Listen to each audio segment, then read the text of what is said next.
I find it pretty funny when Apple likes to remove features from their phones and act like it's never existed, and when they bring it back, it's like the biggest innovation. Or when Apple finally uses features that other companies have had for years and they act like it's the biggest innovation that they've ever made. Because Apple has been known to be behind in certain things, but also very ahead in other things. And with iOS 16, I want to talk about just a few features that I've been using myself that I found to be cool, interesting, or fits into that category of removing it, bringing it back, or not having it, which is pretty basic stuff. And I'm not going to talk about every single feature of iOS 16. There's too many of them. I don't use all of them. I don't care about the haptic feedback on the keyboard. I do have to test out some of the more security features. There is a new feature where you can do the verification on those websites, the reCAPTCHA thingy. It'll like automatically do it for you now. So I will test those out down the road. But the first feature I want to talk about is the battery percentage. Apple used to have battery percentage on their phones, and then when the iPhone 10 released, I believe that's when they removed battery percentage. And other phones have had this feature for years and kept it, but now you can see the battery percentage is right there on the phone. Before, you have to swipe down into your command center to view your percentage, and you can see right there 59%. But now you can just see it on the home screen, and that's pretty cool. And finally they brought it back. Hopefully it's here to stay. Next one is for the Apple Maps. A couple of things here with Apple Maps that is now new, but new to Apple, not new to other apps. When you're using your GPS, before on Apple Maps you can add a stop, but it was kind of like categorized for your stops: gas station, restaurant, and something else. I don't remember what the other one was.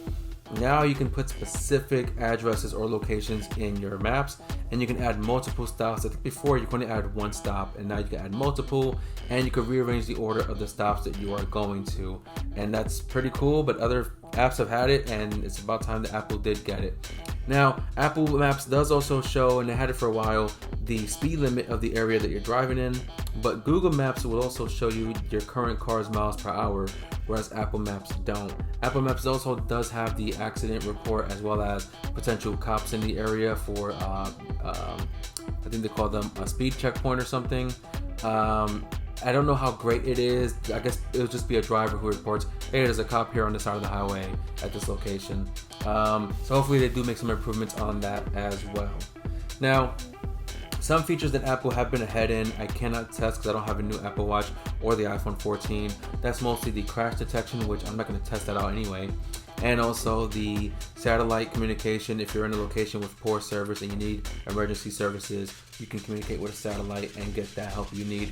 Those are kind of things that Apple is very advanced and very ahead in, and that's pretty cool. More of a safety, trying to save people's lives type of thing.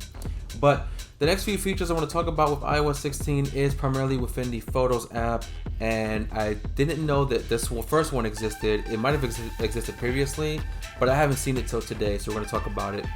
Taking one of your photos and turning it into a lock screen for your Apple Watch, a watch face. You do get three options. The first two is where the time will sit at, and the third one is a weird circular fusion type of thing. You can see here I use Bulbasaur Rick as an example to test that out. And like I said, I didn't know if it was a feature in the past, but it is here, and it's pretty cool, and I'm for it. And of course you can make those changes later on in the Watch app if you want to change something else on that feature. Moving on, for your hidden and recently deleted album, if you're someone who deletes photos, some personal stuff, or you hide personal sensitive information in your photos, I don't know why you would, but if you are someone who does, you now need to use Face Unlock to access those two albums. Other apps have had like a lock code option for those kind of albums, especially for the hidden album.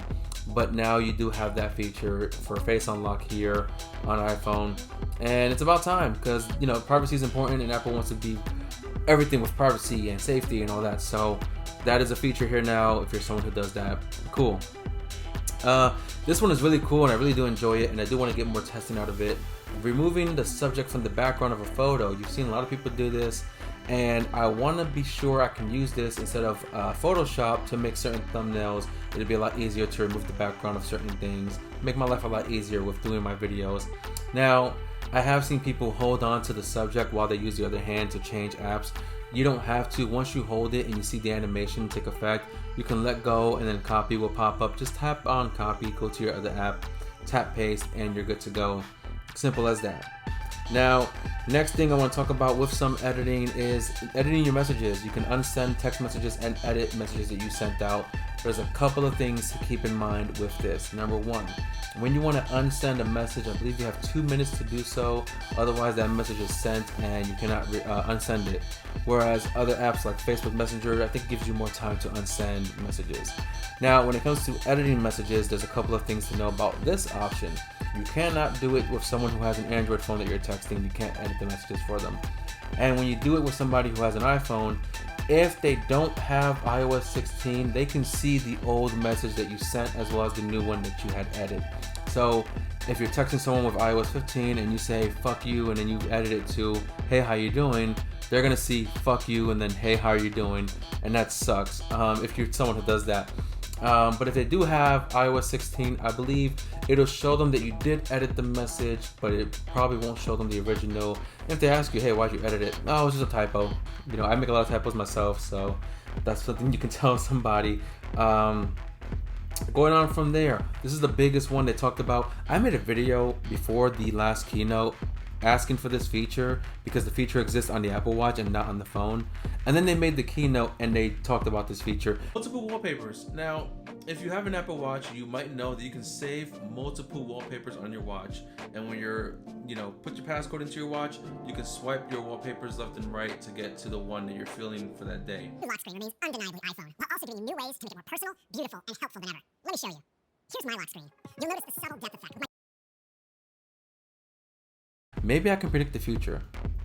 I don't know. But lock screen. Okay, so you see my wallpaper, my home wallpaper, and my lock screen is this other picture of Thanos. Now, of course, you can now hold on to it and you can create other lock screens that you can switch between. But one thing that I had trouble with at first was changing the home screen for the other lock screen. What happens normally is it'll take your lock screen and use it as the home screen as well in a blurry view. What you gotta do is click on customize and change the photo if you want to change it, or if you want to use the same photo and change the color or something, the filter, you can do that. Of course, you can change the font and the color of the time as well. You can add widgets to your lock screen. Now, I personally don't use widgets at all. The only ones I have are on my home screen, which is the weather, translate. My Snapchat is just sitting there just to sit there. I don't use Snapchat at all. And my battery percentages for my phone, my Apple Watch, and my AirPods when I am using them. But here's something that is also cool that I didn't know about till earlier today. If you go into your command center and you choose focus and you have set a focus to one of your lock screens, for example, I'm going to put work focus, and I don't know if you can see behind the blur, it changes from Vegeta to Miles, and then my lock screen is also changed from Vegeta to Miles because I did set it for the work focus. So you can choose these lock screen pairs and set it up to a focus. When you activate the focus, it'll automatically switch to those wallpapers. Really cool feature. I'm happy that it's there, but I have one problem with this new lock screen. On your Apple Watch, you can rearrange the order of your lock screens and place them in any order you want. I believe you do it through the app to change the order of the lock screens on the Apple Watch app on your phone, but you cannot rearrange the order of your lock screens here. You have to just kind of redo one of them with new photos and then recreate that one later on.